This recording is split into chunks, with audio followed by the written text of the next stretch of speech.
Alina, seorang gadis berusia 21 tahun, menjalani hidup yang keras bersama ibu angkatnya, Bu Ratri. Sejak kecil, Alina tidak pernah merasakan kasih sayang. Bu Ratri memperlakukannya seperti orang asing di rumah, bahkan lebih buruk dari pembantu. Pekerjaan rumah selalu menjadi tanggung jawab Alina, sementara anak kandung Bu Ratri hidup dengan nyaman tanpa pernah tersentuh pekerjaan berat. Meski lelah dan sering merasa tidak dihargai, Alina tetap patuh, menganggap bahwa ibu angkatnya adalah satu-satunya keluarga yang ia miliki. Suatu malam, Bu Ratri memanggil Alina dengan nada tegas. Ia membawa kabar yang membuat hati Alina goyah. "Kamu harus menikah dengan Rendra, anak keluarga Wijaya," ujar Bu Ratri tanpa basa-basi. Alina terkejut mendengar perintah itu. Ia tidak pernah mengenal siapapun dari keluarga Wijaya, apalagi Rendra. Namun, Bu Ratri menjelaskan bahwa keluarga Wijaya adalah orang kaya raya yang bisa membantu melunasi utang-utang mereka. "Kamu hanya perlu menjadi istri yang baik, itu saja," tambahnya dengan nada dingin. Protes Alina tidak dihiraukan. Ia mencoba menjelaskan bahwa ia tidak siap menikah, terlebih dengan orang yang tidak ia kenal. Namun, Bu Ratri tidak memberikan pilihan lain. "Kamu berhutang pada keluarga ini. Kalau bukan aku yang membesarkanmu, entah jadi apa kamu sekarang," seru Bu Ratri dengan nada penuh tekanan. Alina hanya bisa menangis dalam diam, menyadari bahwa hidupnya seolah menjadi alat transaksi bagi orang yang seharusnya ia panggil ibu.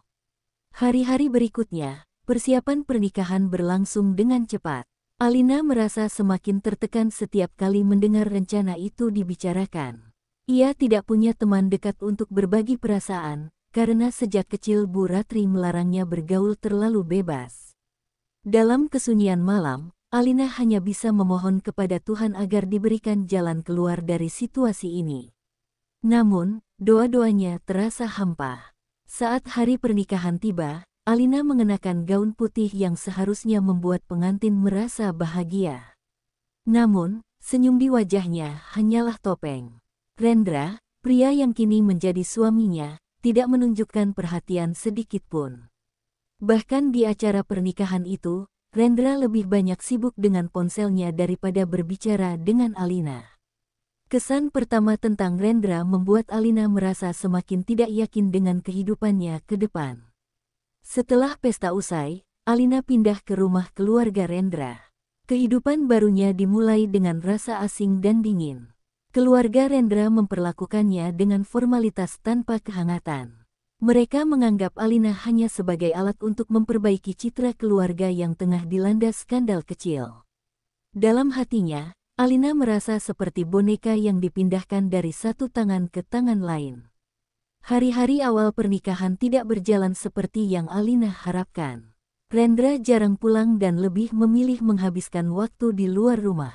Sementara itu, Ibu Rendra mulai memberikan tugas-tugas rumah tangga kepada Alina, meski ada banyak pembantu di rumah itu.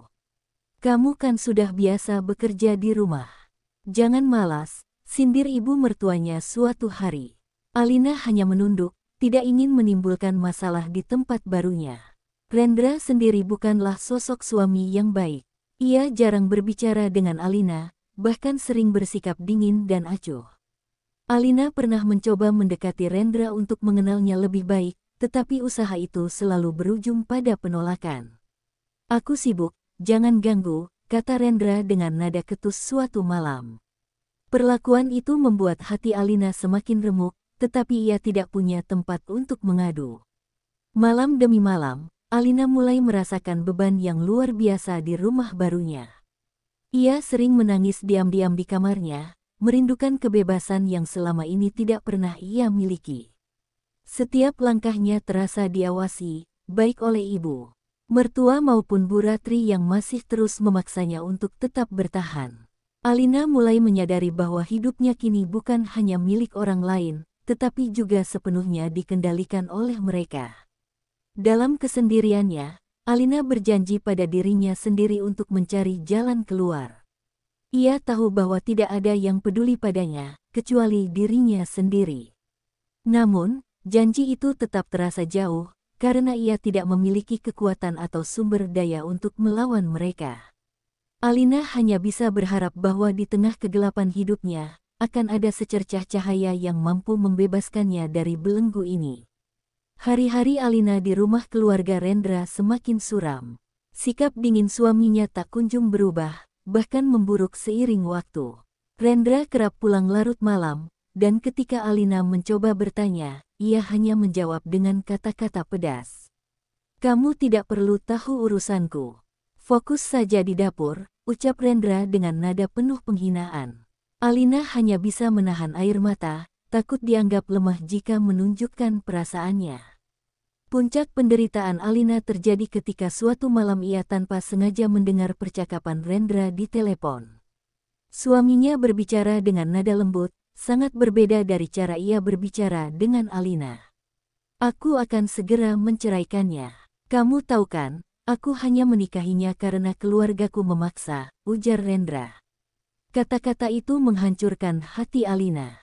Ia tidak hanya diperlakukan sebagai pembantu, tetapi kini sadar bahwa dirinya hanyalah alat untuk memenuhi ambisi keluarga Rendra. Kecurigaan Alina semakin kuat saat ia mulai menemukan tanda-tanda perselingkuhan. Ada aroma parfum wanita di jas Rendra yang tidak ia kenali, serta pesan-pesan mesra di ponsel suaminya. Meski hatinya hancur, Alina memutuskan untuk tidak langsung menghadapi Rendra.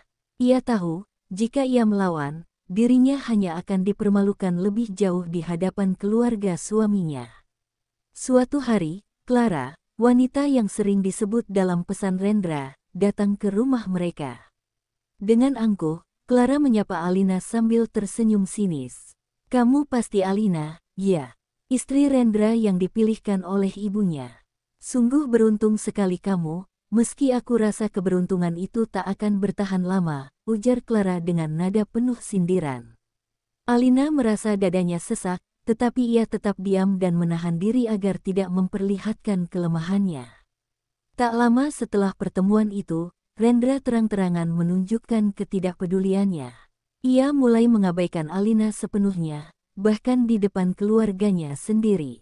Di sisi lain, ibu mertua Alina justru membela Clara, seolah wanita itu adalah bagian dari keluarga mereka. "Clara lebih cocok untuk Rendra. Lihat cara dia membawa diri, begitu elegan. Tidak seperti kamu," ucap ibu mertuanya sambil melirik Alina dengan penuh penghinaan. Di tengah deraan emosi dan tekanan batin, Alina mencoba menenangkan dirinya dengan menulis di buku harian. Ia menuangkan setiap rasa sakit yang ia alami, berharap dengan cara itu ia bisa tetap waras. Namun, kebahagiaan kecil itu direnggut ketika suatu malam Rendra menemukan buku itu. Dengan kasar, ia merobek setiap halaman dan membuangnya di depan mata Alina. "Berhenti bersikap seperti korban. Kamu pikir aku peduli dengan perasaanmu?" bentaknya. Kehancuran Alina mencapai puncaknya ketika ia mengetahui dirinya hamil. Kabar itu tidak disambut dengan kebahagiaan, melainkan dengan ejekan dari Rendra. "Kamu pikir aku akan senang? Anak ini hanya akan jadi beban. Kalau kamu pintar, sebaiknya pikirkan lagi untuk mempertahankannya," ucap Rendra dengan dingin. Kata-kata itu menusuk hati Alina, tetapi ia tetap bertekad untuk melindungi bayinya, satu-satunya harapan yang ia miliki. Namun, takdir kembali menghantam Alina dengan kejam. Karena tekanan mental yang ia alami, tubuhnya menjadi lemah. Suatu malam, Alina pingsan di dapur saat sedang menyiapkan makan malam untuk keluarga. Ketika ia tersadar di rumah sakit, dokter memberikan kabar yang menghancurkan dunianya. "Kami sudah berusaha semampu kami, tetapi kandungan Anda tidak bisa dipertahankan," ujar dokter dengan nada penuh penyesalan. Berita itu membuat Alina merasa seluruh hidupnya hancur. Bayi yang selama ini ia harapkan sebagai pelipur lara kini telah tiada. Namun, tidak ada simpati dari Rendra ataupun keluarganya. Malah, mereka memanfaatkan momen itu untuk mengusir Alina dari rumah. "Kamu sudah tidak berguna lagi. Pergi saja dari sini," teriak ibu mertuanya. Rendra bahkan tidak memandang Alina, seolah kehadirannya tidak pernah berarti. Dengan hati remuk dan tanpa tempat untuk berpulang, Alina berjalan keluar dari rumah itu tanpa membawa apapun kecuali pakaian di tubuhnya. Hujan deras mengguyur, tetapi ia tidak peduli. Ia hanya terus melangkah tanpa tujuan, berharap ada akhir untuk penderitaan yang terus menghantuinya. Di tengah gelapnya malam, Alina berjanji pada dirinya sendiri untuk bertahan, apapun yang terjadi. Meski saat itu, ia tidak tahu bagaimana caranya. Alina tersandung di trotoar gelap, tubuhnya lunglai karena lelah dan dinginnya malam. Ia merasa tidak memiliki alasan untuk melanjutkan hidup, tetapi dorongan untuk bertahan selalu kembali, meski samar. Dalam langkah yang semakin berat, Alina mendapati dirinya pingsan di depan sebuah bangunan tua yang ternyata adalah klinik kecil di pinggir kota. Seorang perawat menemukannya dan segera membawanya ke dalam. Ketika sadar, Alina mendapati tubuhnya terbaring di ranjang sederhana. Rasa sakit di seluruh tubuhnya hanya bisa dilawan oleh tekadnya untuk tetap hidup. Ia mencoba bangun, tetapi perawat itu menahannya. "Kamu harus istirahat dulu. Tubuhmu terlalu lemah karena kurang makan dan kelelahan," ujar sang perawat dengan nada lembut, berbeda dari perlakuan yang biasa ia terima. Alina hanya menunduk, merasa malu karena berada di posisi yang begitu lemah. Hari berikutnya, ketika kesehatannya mulai membaik, seorang dokter datang menghampiri. Ia meminta bantuan Alina untuk mendonorkan darah karena ada pasien darurat yang membutuhkan.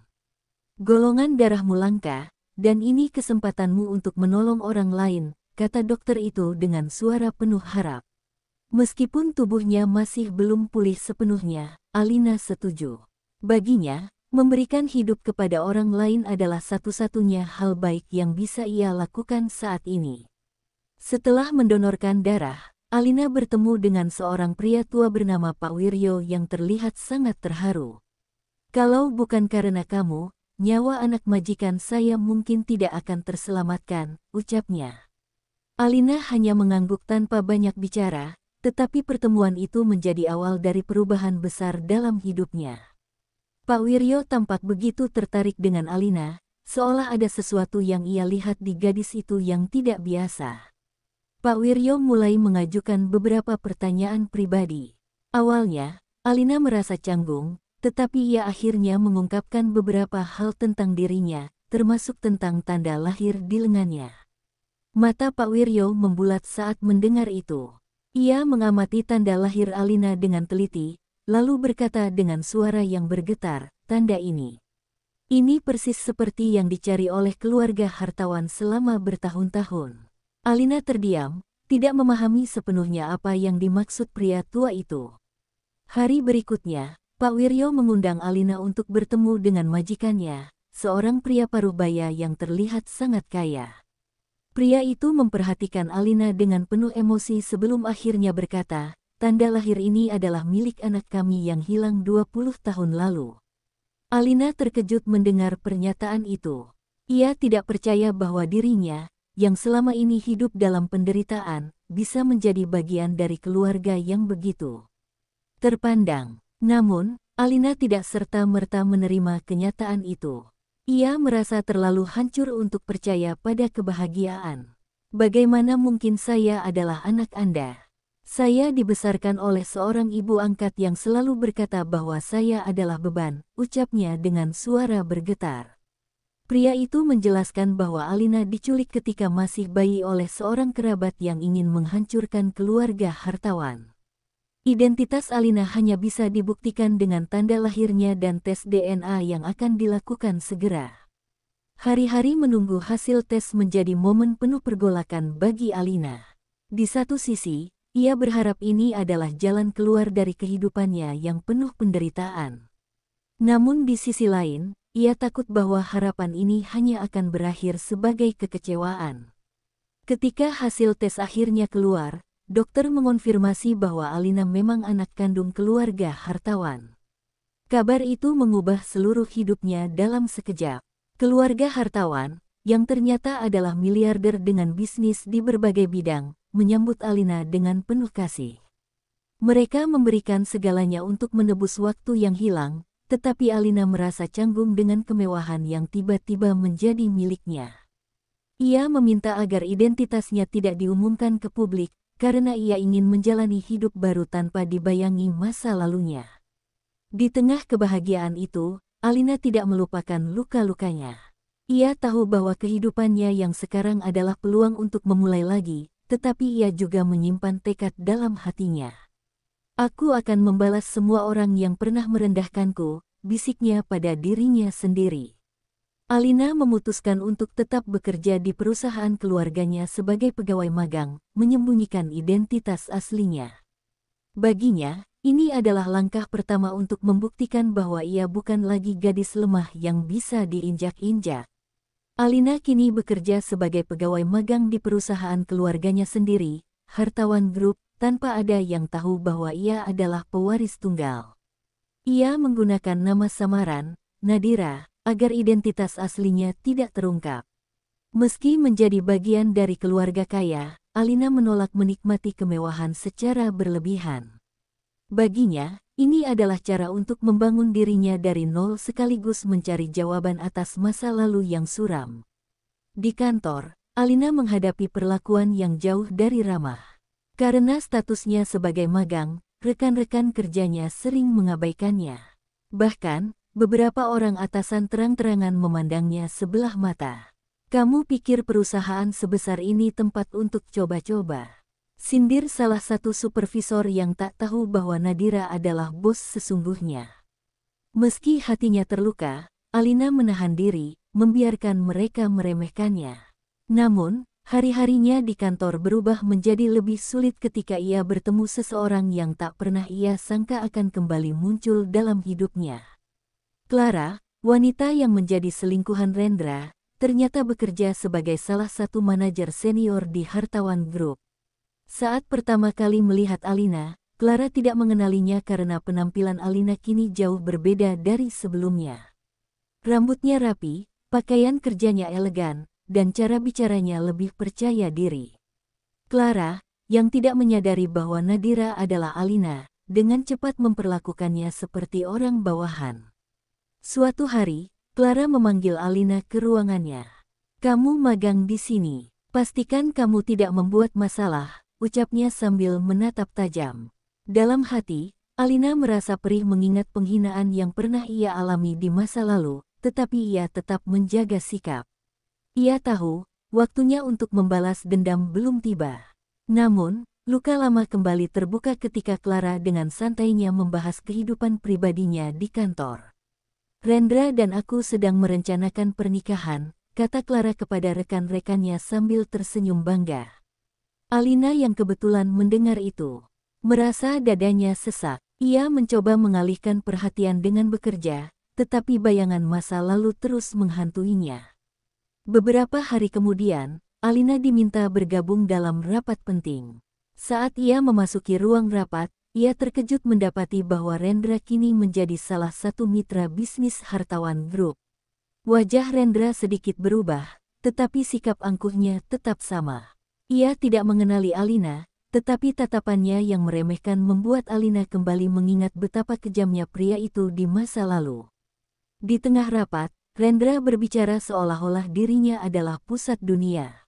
"Saya yakin kerjasama ini akan menguntungkan kedua belah pihak, asalkan staf Anda tidak membuat kesalahan bodoh," katanya sambil melirik Alina. Meski merasa dihina, Alina tetap diam. Ia tahu bahwa sekarang bukan saatnya untuk melawan. Ia ingin melihat sejauh mana Rendra akan mempermalukannya sebelum akhirnya ia membalas semuanya. Ketegangan meningkat ketika Clara mulai memperlakukan Alina dengan lebih buruk.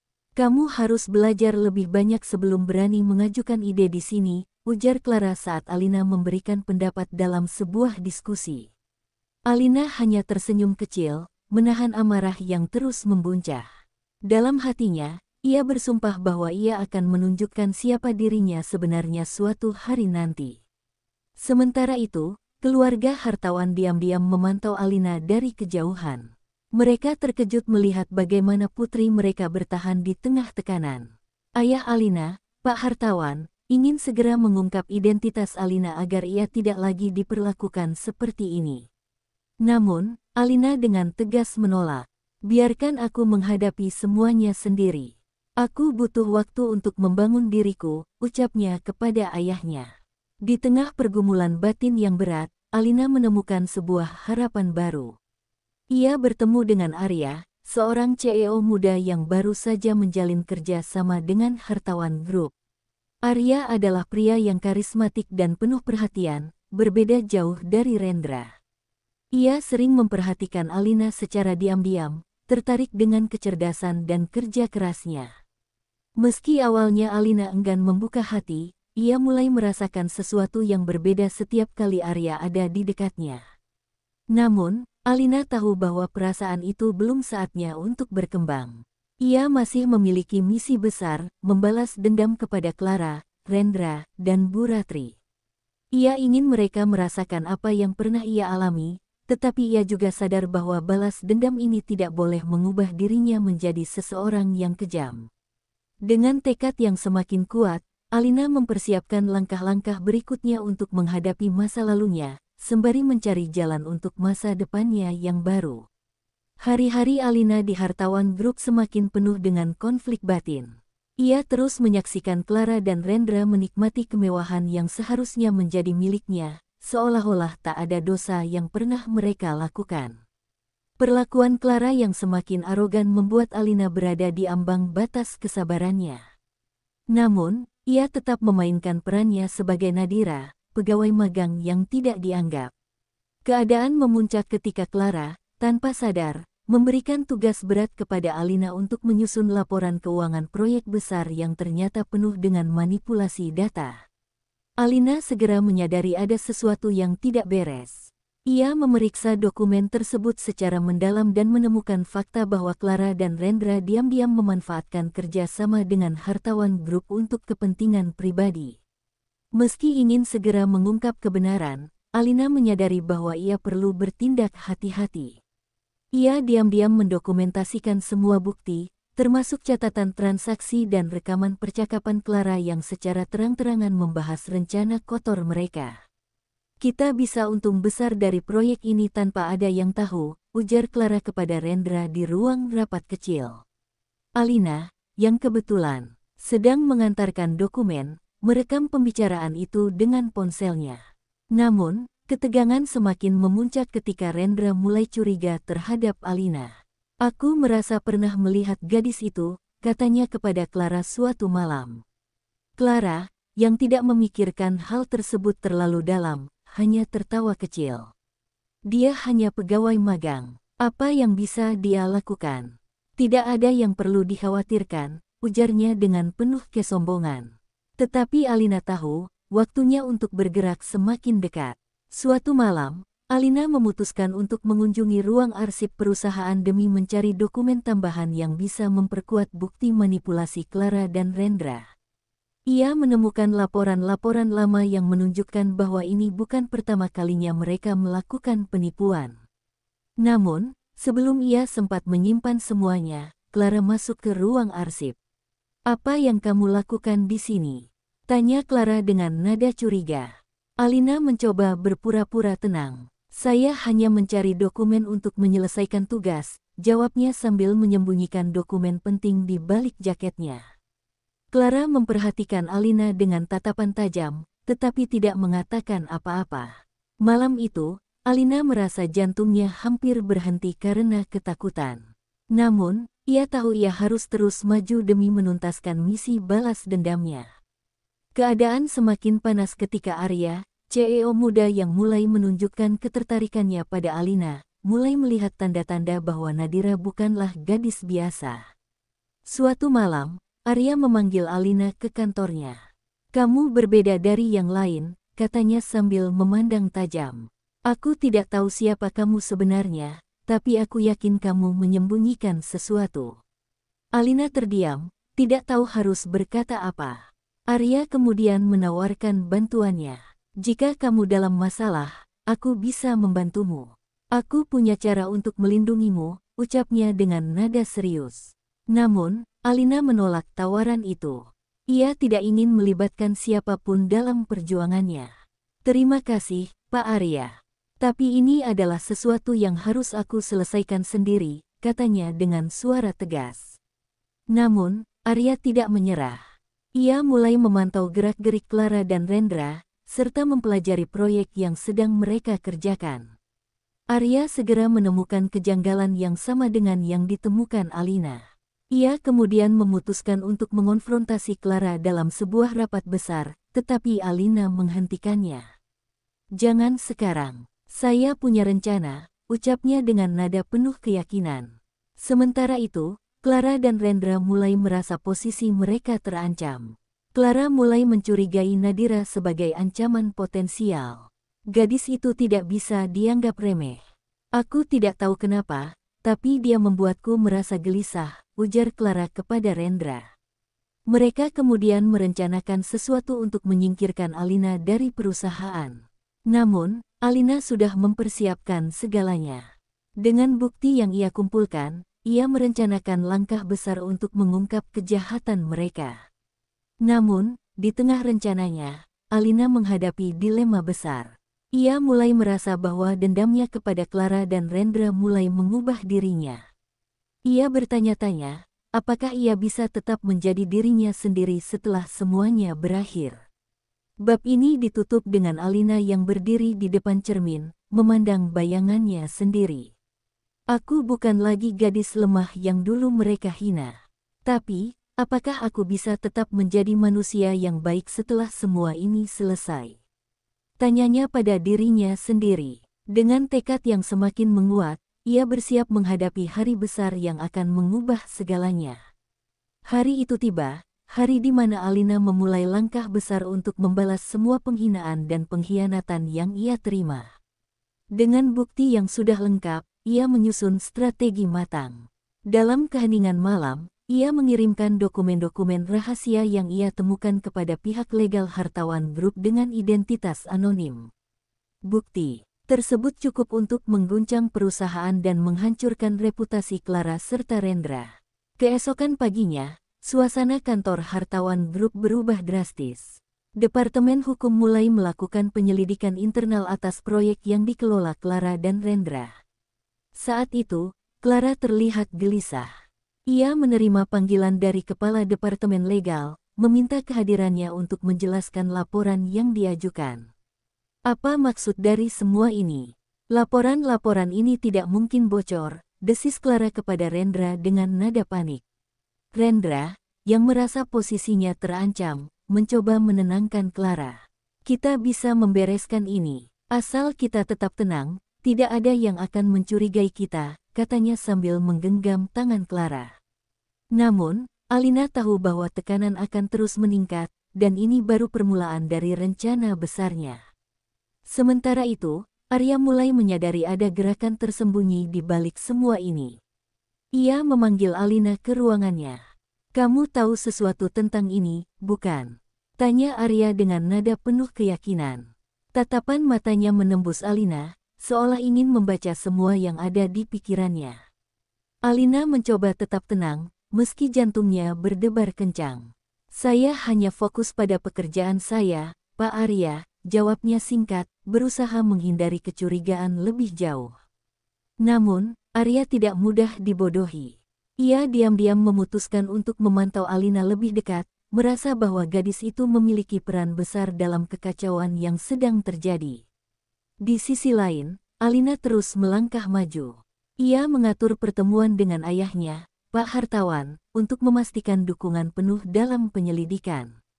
Meski Pak Hartawan sudah mengetahui identitas Alina, ia tetap membiarkan anaknya menyelesaikan semuanya dengan caranya sendiri. Ketegangan memuncak ketika Clara dipanggil dalam rapat mendadak yang melibatkan Dewan Direksi.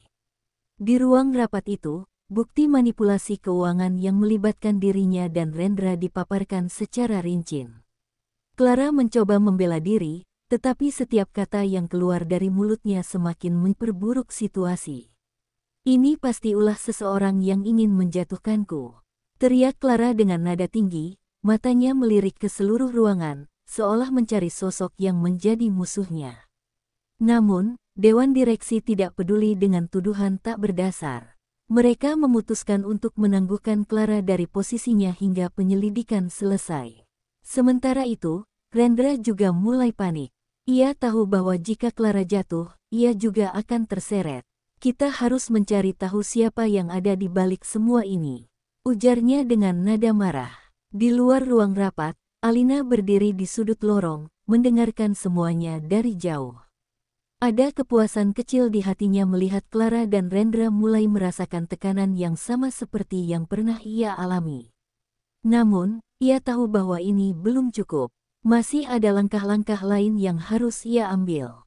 Di malam yang sama, Rendra tanpa sengaja melihat Alina keluar dari ruang arsip dengan ekspresi tenang. Meskipun penampilannya berbeda, ada sesuatu yang mengusik ingatan Rendra. Nadira, gumamnya pelan. Kenapa dia terlihat begitu familiar? Sejak saat itu, Rendra mulai mengamati Alina lebih dekat, mencoba mencari tahu siapa sebenarnya gadis itu.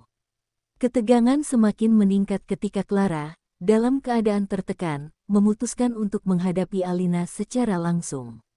Di depan ruang kerja Alina, Clara berdiri dengan tatapan penuh curiga. Aku tidak tahu siapa kamu, tapi aku yakin kamu ada hubungannya dengan semua ini, ucap Clara dengan nada tajam. Alina hanya tersenyum tipis, menatap Clara dengan tenang. Jika Anda merasa saya melakukan sesuatu, silakan laporkan saja, jawab Alina, suaranya penuh ketegasan. Malam itu, Alina menyendiri di apartemennya, merenungi semua yang telah terjadi.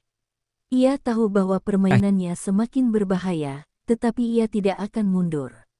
Mereka harus merasakan apa yang pernah aku alami, bisiknya pelan.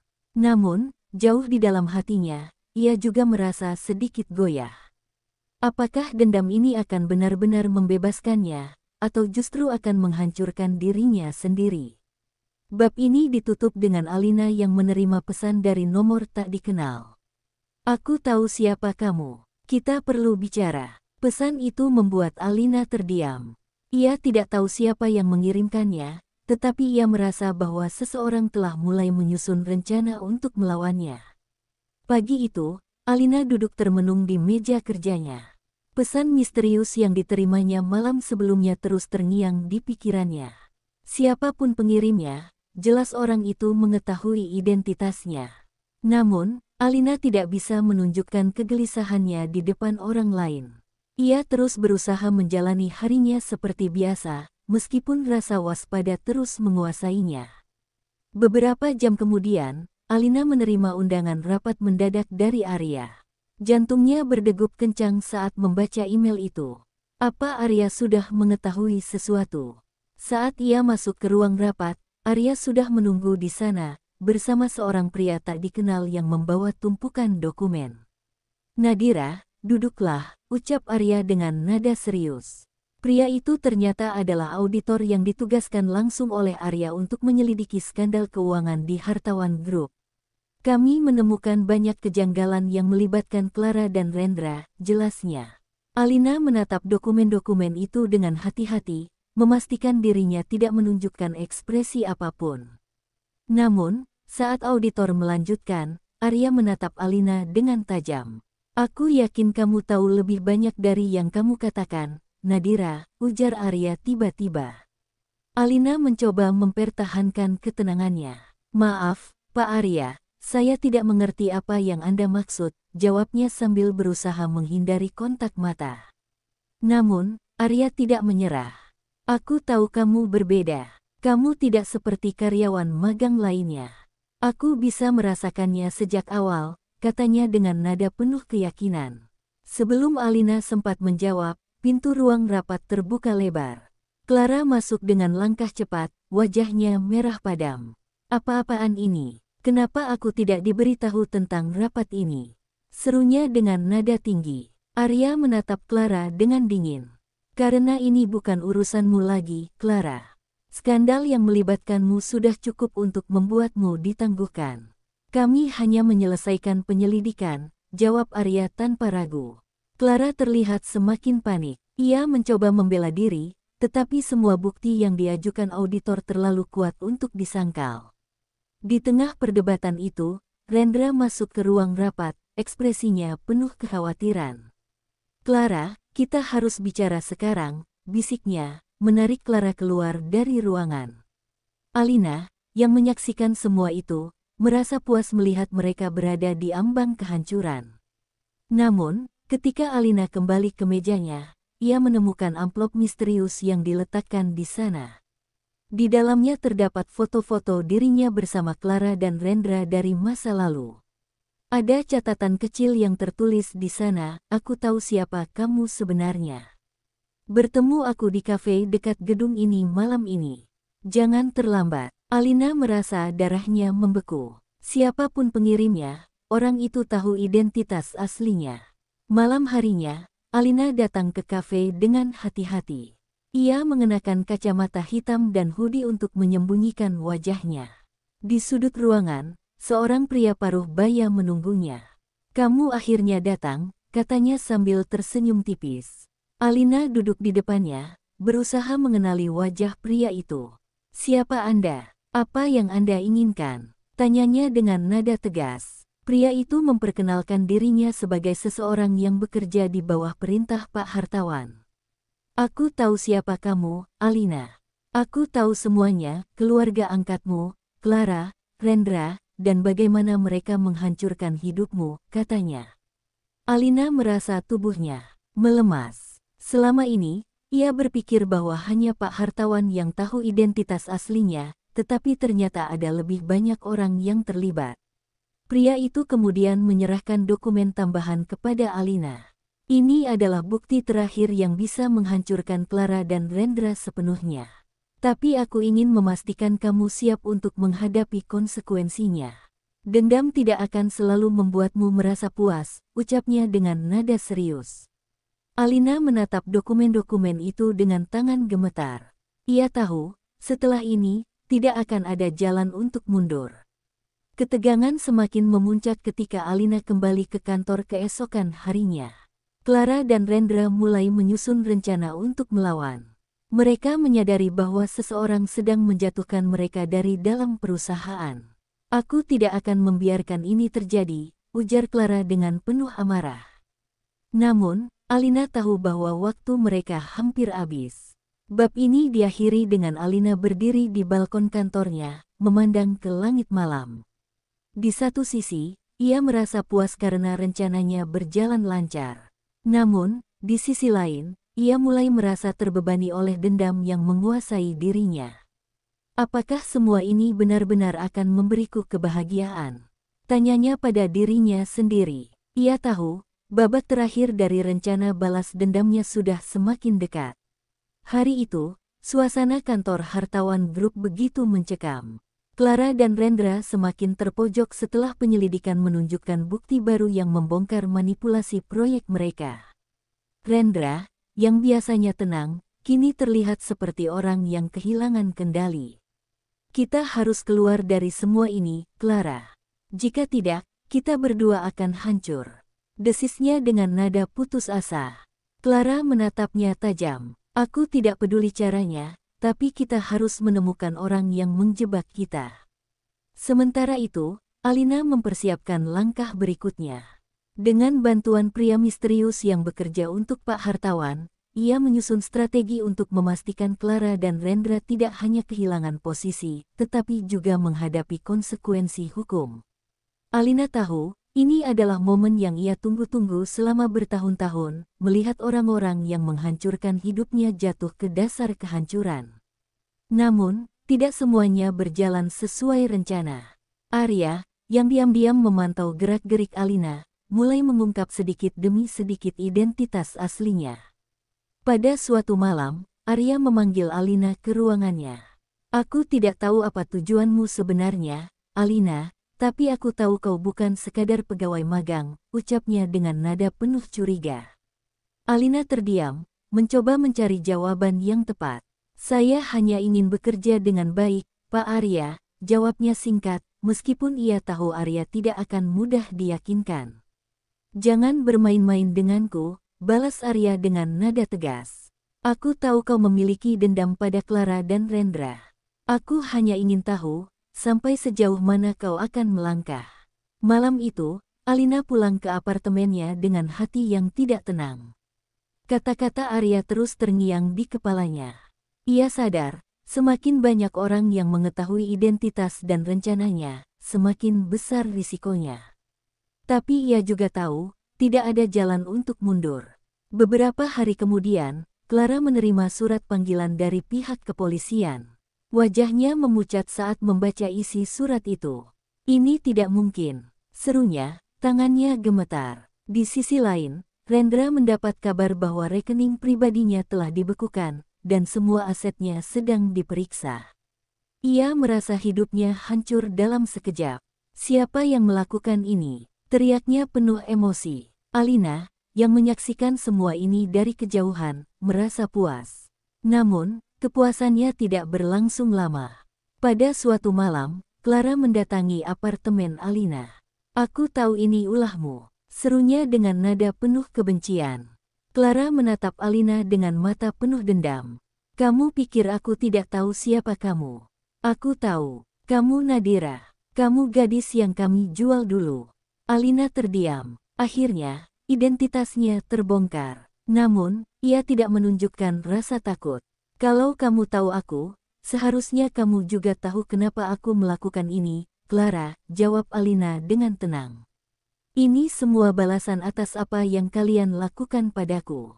Clara mencoba menyerang Alina, tetapi Alina tetap berdiri teguh.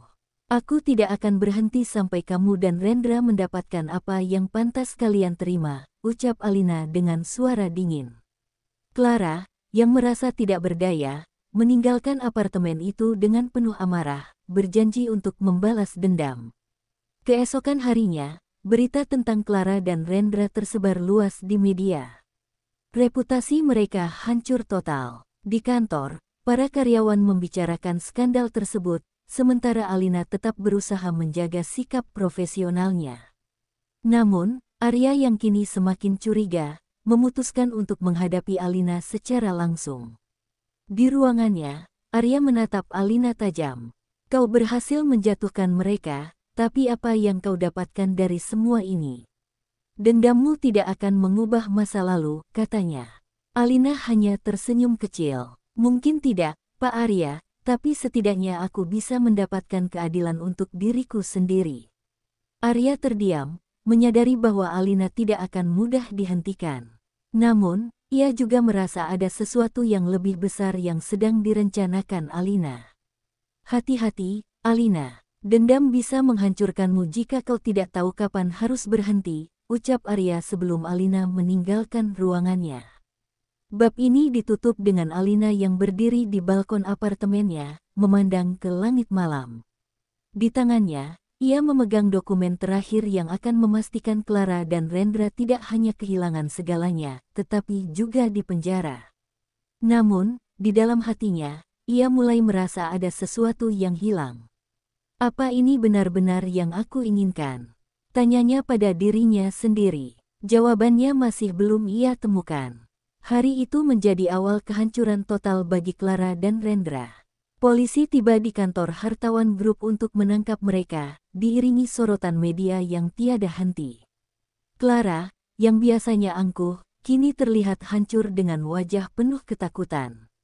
Rendra tidak kalah menyedihkan, ia mencoba melawan, tetapi bukti-bukti yang diajukan tidak memberinya ruang untuk berkelit. Alina menyaksikan semuanya dari ruang kerjanya. Ia merasa puas, tetapi juga ada kekosongan yang tak bisa ia abaikan. Dalam keheningan itu, Arya masuk ke ruangannya tanpa mengetuk. Wajahnya tegas, tetapi ada rasa iba di matanya. "Jadi ini akhir permainanmu, Alina?" tanyanya dingin. Alina tidak menyangkal lagi. Ia menatap Arya dengan penuh keberanian. "Mereka mendapatkan apa yang pantas mereka terima," jawabnya tegas. Arya mendekat, menatapnya dalam-dalam. "Kau berhasil menghancurkan mereka, tapi apa kau benar-benar bahagia?" tanyanya. Pertanyaan itu menusuk hati Alina, tetapi ia tidak menunjukkan kelemahannya. Namun, saat Arya pergi, Alina tidak bisa menahan air matanya. Ia merasa kosong. Selama ini, ia hidup dengan satu tujuan, membalas dendam. Kini, setelah semuanya selesai, ia merasa seperti orang asing dalam hidupnya sendiri. Malam itu, Alina menerima telepon dari pria misterius yang selama ini membantunya. Kau telah menyelesaikan semuanya, Alina. Pak hartawan akan segera mengumumkanmu sebagai pewaris keluarga, katanya. Alina hanya terdiam. Identitas aslinya sebagai anak kandung hartawan kini tidak lagi menjadi rahasia. Tapi ia ragu, apakah ini benar-benar kehidupan yang ia inginkan. Di tengah kebimbangan itu, Alina memutuskan untuk bertemu dengan keluarganya. Ia pergi ke rumah besar yang selama ini hanya ia lihat dari kejauhan. Pak hartawan menyambutnya dengan hangat, tetapi ada kesedihan di mata pria itu. Aku menyesal tidak bisa melindungimu sejak kecil, katanya. Alina tidak bisa membalas. Ia hanya memeluk ayahnya dengan air mata yang mengalir deras. Namun, kebahagiaan itu tidak bertahan lama. Clara, yang merasa dikhianati oleh semuanya, berhasil melarikan diri dari tahanan polisi. Dalam pelariannya, ia menyusun rencana balas dendam. Alina tidak akan bisa bahagia setelah menghancurkan hidupku, desisnya penuh kebencian. Beberapa hari kemudian, Clara muncul di kantor hartawan grup, membawa sebuah pistol. Ia masuk ke ruang rapat tempat Alina dan Arya sedang berbicara. Kau pikir kau bisa menghancurkanku dan hidup bahagia? Teriaknya. Semua orang panik, tetapi Alina tetap tenang. Ia berdiri, menatap Clara tanpa rasa takut. Kalau kau ingin balas dendam, lakukanlah. Tapi itu tidak akan mengubah apapun, kata Alina dengan suara tegas. Clara, yang awalnya penuh emosi, mulai gemetar. Tangannya yang memegang pistol bergetar, tetapi kebenciannya masih membara. Kau telah merampas segalanya dariku, serunya. Saat Clara hampir menarik pelatuk, Arya dengan cepat meraih pistol itu dan menahannya. Dalam perjuangan itu, terdengar suara letusan. Semua orang terdiam, dan Alina terjatuh ke lantai, memegang perutnya yang berlumuran darah. Clara menatap dengan mata penuh ketakutan, lalu melarikan diri. Arya segera membawa Alina ke rumah sakit. Dalam perjalanan, Alina sempat memegang tangan Arya. Aku sudah cukup, aku hanya ingin berhenti dari semua ini, katanya lirih sebelum pingsan. Arya, yang sebelumnya hanya menjadi penonton, kini merasakan sesuatu yang berbeda. Ia tidak ingin kehilangan Alina. Di rumah sakit, Alina menjalani operasi darurat. Pak hartawan dan keluarganya segera datang, tetapi Arya tidak pernah meninggalkan sisi Alina. Setelah berjam-jam, dokter akhirnya keluar dan mengatakan bahwa Alina selamat, meskipun kondisinya masih kritis. Saat Alina sadar, ia melihat Arya duduk di samping tempat tidurnya. Kenapa kau tetap di sini? Tanyanya lemah. Arya hanya tersenyum tipis. Karena aku peduli padamu, Alina. Bukan sebagai karyawan, tapi sebagai dirimu. Kata-kata itu membuat Alina terdiam. Untuk pertama kalinya, ia merasa ada seseorang yang tulus mencintainya, bukan karena identitas atau balas dendamnya. Bab ini berakhir dengan Clara yang akhirnya ditangkap kembali, sementara Alina mulai mempertimbangkan kembali hidupnya. Dendamnya telah membawanya sejauh ini, tetapi ia mulai sadar bahwa cinta dan kebahagiaan mungkin adalah hal yang lebih penting daripada pembalasan.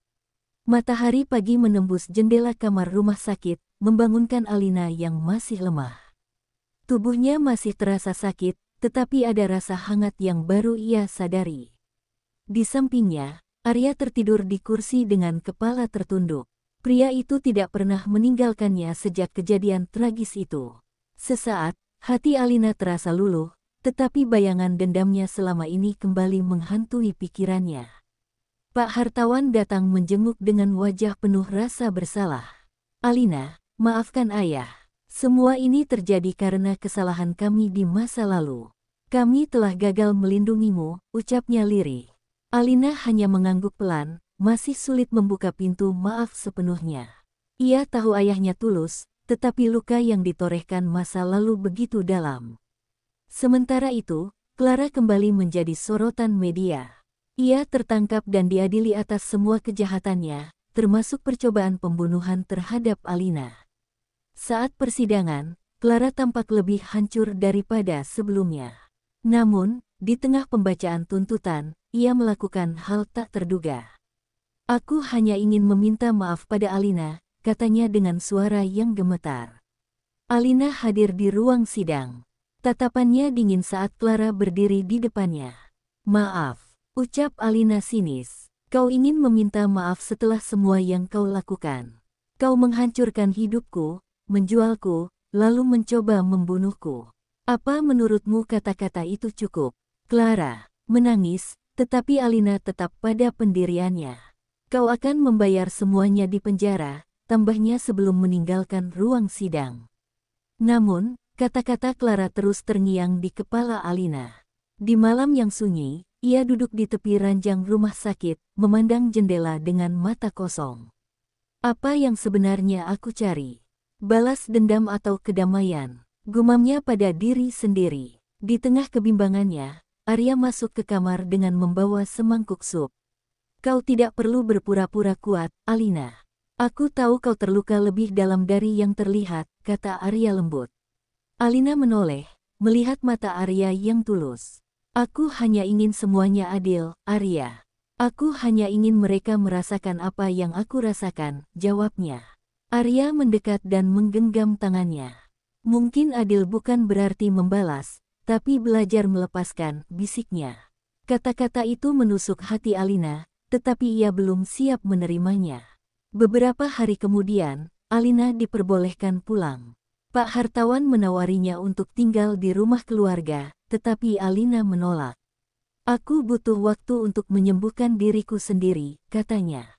Ia memutuskan untuk tinggal sendiri, jauh dari hiruk-pikuk keluarga dan balas dendamnya. Namun, ia tetap dekat dengan Arya, satu-satunya orang yang kini menjadi sandarannya. Di sisi lain, kabar tentang Alina sebagai pewaris tunggal Hartawan Group menyebar luas. Banyak pihak yang mencoba mendekatinya, tetapi Alina tidak tertarik pada kemewahan. Ia lebih fokus pada masa depannya, meskipun bayangan masa lalu terus menghantuinya. Suatu malam, Arya mengajaknya keluar untuk makan malam. Di tengah percakapan mereka, Arya mengungkapkan perasaannya. "Aku tahu hidupmu penuh dengan luka, Alina, tapi aku ingin menjadi bagian dari penyembuhanmu. Aku mencintaimu," katanya jujur. Alina terdiam. Hatinya ingin menerima, tetapi ketakutannya terhadap cinta dan pengkhianatan membuatnya ragu. Setelah malam itu, Alina mulai perlahan membuka dirinya. Ia mencoba berdamai dengan masa lalunya, meskipun prosesnya tidak mudah. Ia bahkan mendatangi Clara di penjara. "Aku tidak akan pernah melupakan apa yang kau lakukan, tetapi aku memutuskan untuk memaafkanmu. Bukan untukmu, tapi untuk diriku sendiri," kata Alina dengan tegas. Clara menangis, dan untuk pertama kalinya, Alina merasa beban di hatinya sedikit berkurang. Bab ini diakhiri dengan Alina yang mulai membangun hidupnya kembali. Ia memutuskan untuk tetap bekerja di Hartawan Group, bukan sebagai pewaris, tetapi sebagai pekerja biasa. Ia ingin membuktikan bahwa dirinya mampu berdiri di atas kakinya sendiri. Di sisi lain, hubungan dengan Arya semakin berkembang. Namun, di dalam hatinya, ia tahu perjalanan menuju kedamaian masih panjang. Hari-hari Alina sebagai pekerja magang di Hartawan Group dimulai dengan penuh kehati-hatian. Ia sengaja menyembunyikan identitasnya sebagai pewaris tunggal. Namun, tidak semua berjalan mulus. Lingkungan kerja yang penuh intrik dan persaingan membuat Alina harus beradaptasi. Terlebih, ia sering menjadi sasaran hinaan dari Vivi, sekretaris Arya sekaligus wanita yang dulu menjadi selingkuhan Rendra. Vivi menganggap Alina hanyalah wanita biasa tanpa kemampuan berarti. "Apa kau pikir bisa bertahan di sini hanya dengan menjadi manis di depan Arya? Kau tidak punya apa-apa selain wajah cantik," sindir Vivi suatu siang, ketika mereka berpapasan di ruang rapat. Alina hanya tersenyum tipis, menahan diri. Ia tahu, membalas ucapan itu hanya akan menambah keributan yang tidak perlu. Namun, di balik ketenangannya, ada bara api yang terus menyala.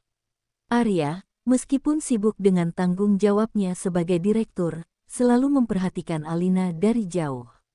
Ia menyadari perlakuan Vivi yang tidak adil terhadap Alina, tetapi ia percaya Alina cukup kuat untuk mengatasinya sendiri. Suatu hari, Arya memanggil Alina ke ruangannya. Kau tidak perlu membuktikan apa-apa pada siapapun. Jadilah dirimu sendiri, itu sudah cukup, katanya dengan nada lembut. Kata-kata itu memberi Alina kekuatan baru. Di sisi lain, Vivi tidak tinggal diam. Ia mulai merancang strategi untuk menjatuhkan Alina. Ia berhasil mendapatkan akses ke laporan keuangan yang sedang dikerjakan Alina dan sengaja memalsukan data di dalamnya. Ketika laporan itu dipresentasikan di hadapan Dewan Direksi, Alina dipermalukan. Apa kau tahu berapa kerugian yang bisa ditimbulkan dari kesalahan ini? Salah satu direktur menegurnya dengan tajam. Alina terdiam, wajahnya pucat. Ia tahu tidak mungkin ia membuat kesalahan sebesar itu, tetapi semua bukti mengarah padanya. Vivi, yang duduk di sudut ruangan, tersenyum puas. Arya yang berada di sana segera memotong pembicaraan. Kita akan menyelidiki ini lebih lanjut. Saya yakin ada yang tidak beres, ucapnya tegas. Malam itu, Alina kembali merasa lemah. Di apartemennya, ia menatap keluar jendela dengan mata kosong. Apa aku memang tidak layak berada di sini? Bisiknya pada diri sendiri. Namun, ia segera menepis keraguan itu. Ia bertekad untuk mencari kebenaran. Dengan bantuan Arya, Alina menyelidiki laporan tersebut. Tidak butuh waktu lama bagi mereka untuk menemukan bahwa Vivi adalah dalang di balik semuanya. Aku hanya ingin menunjukkan siapa yang sebenarnya pantas berada di sini. Vivi membela diri ketika bukti-bukti ditunjukkan kepadanya. Namun, tindakan itu membuatnya kehilangan pekerjaannya. Vivi dipecat, meninggalkan kantor dengan rasa malu yang mendalam. Meski telah membersihkan namanya, Alina tetap merasa ada sesuatu yang hilang. Ia sadar bahwa luka batinnya tidak hanya berasal dari masa lalunya, tetapi juga dari dirinya sendiri.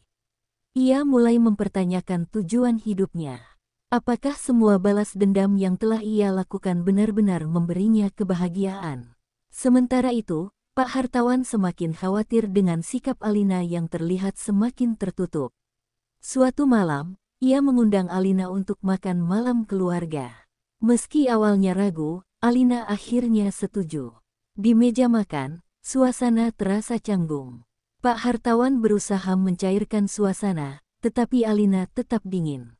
Aku tidak tahu bagaimana cara menjadi bagian dari keluarga ini, ucapnya pelan. Kata-kata itu membuat semua orang terdiam. Pak Hartawan mendekati Alina, menggenggam tangannya. Kau tidak perlu menjadi sempurna, Alina. Kami hanya ingin kau tahu bahwa kau tidak sendiri lagi, ucapnya dengan mata berkaca-kaca.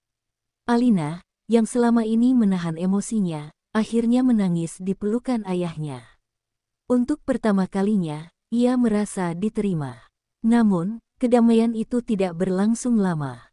Malam itu, saat Alina hendak kembali ke apartemennya, ia menerima telepon dari seseorang yang tak terduga, Rendra. Aku tahu kau menang sekarang, Alina. Tapi aku tidak akan membiarkanmu hidup tenang, ancamnya. Kata-kata itu mengingatkan Alina pada bayangan masa lalu yang selama ini ia coba lupakan.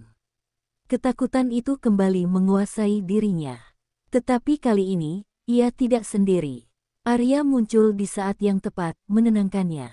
Aku tidak akan membiarkan siapapun menyakitimu lagi, ucap Arya tegas. Di dalam hatinya, Alina mulai merasa bahwa Arya adalah satu-satunya orang yang bisa ia percaya sepenuhnya. Bab ini diakhiri dengan keputusan besar yang diambil Alina. Ia tidak akan lari dari ancaman Rendra atau siapapun. Ia akan berdiri di atas kakinya sendiri, bukan untuk membalas dendam, tetapi untuk menemukan jati dirinya yang sesungguhnya. Perjalanan ini belum selesai, tetapi Alina tahu bahwa ia sudah berada di jalur yang benar. Ancaman Rendra menjadi bayangan gelap yang terus menghantui Alina. Setiap malam, ia terjaga dengan mimpi buruk. Arya tetap berada di sisinya, memberikan dukungan yang tak pernah surut. Kau lebih kuat dari yang kau kira, Alina. Jangan biarkan dia menguasai hidupmu lagi, katanya dengan penuh keyakinan. Namun, di hati Alina, ketakutan dan keraguan terus bertarung dengan keberanian yang mulai ia bangun. Beberapa hari kemudian, Rendra benar-benar menunjukkan aksinya. Ia menyebarkan gosip bahwa Alina menggunakan hubungan dengan Arya untuk mendapatkan posisi di Hartawan Group. Media mulai memberitakan rumor tersebut, dan nama Alina menjadi perbincangan publik. Alina merasa terpukul. Kenapa dia terus menyerangku? Apa aku tidak bisa hidup tenang? Gumamnya, menahan air mata. Pak Hartawan segera mengeluarkan pernyataan resmi untuk membela Alina. Putri saya bekerja keras seperti karyawan lainnya. Posisi yang ia dapatkan bukan karena hubungan keluarga, tetapi karena kemampuannya, tegasnya dalam sebuah konferensi pers. Namun, berita negatif itu tetap meninggalkan jejak. Beberapa rekan kerja mulai memandang Alina dengan curiga, meskipun mereka tidak berani mengatakannya secara langsung. Di tengah badai itu, Arya mengajak Alina ke sebuah acara amal yang dihadiri banyak pengusaha besar. Alina ragu untuk pergi, takut akan menjadi bahan perbincangan. Namun, Arya meyakinkannya, ini bukan hanya tentang membuktikan sesuatu pada mereka, tapi juga pada dirimu sendiri, ucapnya lembut. Akhirnya, Alina setuju. Ia mengenakan gaun sederhana namun elegan, tampil dengan kepercayaan diri yang perlahan ia bangun kembali. Di acara tersebut, semua mata tertuju pada Alina. Beberapa berbisik, beberapa menatap iri, tetapi Alina tetap menjaga senyum di wajahnya. Ia berdiri di samping Arya, menjawab pertanyaan dengan tenang. Namun, kejutan datang ketika Rendra tiba-tiba muncul. Dengan wajah sinis, ia mendekati Alina dan Arya. Kau pikir kau bisa merampas semuanya dariku tanpa konsekuensi, Alina? Tantangnya. Arya segera melangkah maju, melindungi Alina. Cukup, Rendra. Jangan coba-coba mengganggu dia lagi. Jika kau masih punya sedikit harga diri, kau akan pergi sekarang, ucapnya tegas. Namun, Rendra hanya tertawa sinis. Kau tidak tahu apa-apa tentang dia, Arya. Dia tidak sebaik yang kau pikirkan, katanya sebelum pergi. Kata-kata itu membuat Alina merasa semakin tertekan, tetapi ia mencoba tetap berdiri tegak. Setelah acara selesai, Alina duduk bersama Arya di sebuah taman yang sepi. Kenapa dia tidak pernah berhenti menyakitiku? Apa aku memang pantas menerima ini semua? Tanyanya dengan suara bergetar. Arya menggenggam tangannya erat. Tidak, Alina. Kau tidak pantas diperlakukan seperti itu. Kau telah bertahan melalui begitu banyak hal, dan itu menunjukkan betapa luar biasanya dirimu. Jangan biarkan dia membuatmu meragukan dirimu sendiri, ucapnya penuh kelembutan. Malam itu, Alina membuat keputusan besar. Ia mengumpulkan semua bukti tentang kejahatan Rendra, dari pengkhianatannya di masa lalu hingga ancaman yang baru-baru ini ia lakukan. Dengan bantuan pengacara keluarga, ia melaporkan Rendra ke pihak berwajib. Proses hukum pun dimulai. Rendra yang selama ini merasa tidak tersentuh akhirnya menghadapi konsekuensinya. Namun, di balik semua itu, Alina mulai menyadari sesuatu yang lebih penting. Balas dendam bukan lagi tujuannya. Ia ingin membangun kembali hidupnya, bukan menghancurkan hidup orang lain. Aku sudah cukup kehilangan. Aku tidak ingin kehilangan diriku sendiri lagi, katanya kepada Arya. Beberapa bulan kemudian, kehidupan Alina perlahan kembali tenang. Ia mulai menerima posisinya sebagai pewaris Hartawan Group, tetapi ia tetap memilih untuk bekerja keras dari bawah. Ia ingin membuktikan bahwa ia bisa berdiri di atas kakinya sendiri, tanpa bergantung pada siapapun. Hubungannya dengan Arya juga semakin dalam.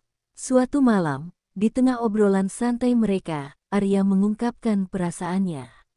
Alina, aku tahu kau sedang fokus membangun hidupmu kembali, tetapi aku ingin kau tahu bahwa aku ingin menjadi bagian dari perjalanan itu. Aku mencintaimu, ucapnya tulus. Alina terdiam sejenak, lalu tersenyum. Aku juga mencintaimu, Arya. Terima kasih karena tidak pernah menyerah padaku, jawabnya dengan mata berkaca-kaca. Cerita ini berakhir dengan Alina yang akhirnya menemukan kedamaian dalam dirinya. Ia telah melewati begitu banyak badai, tetapi semua itu membawanya pada titik di mana ia bisa berdiri dengan kepala tegak. Ia tidak hanya menemukan cinta sejati dalam diri Arya, tetapi juga menemukan kekuatan yang selama ini tersembunyi di dalam dirinya. Kini, ia siap menghadapi masa depan dengan penuh harapan.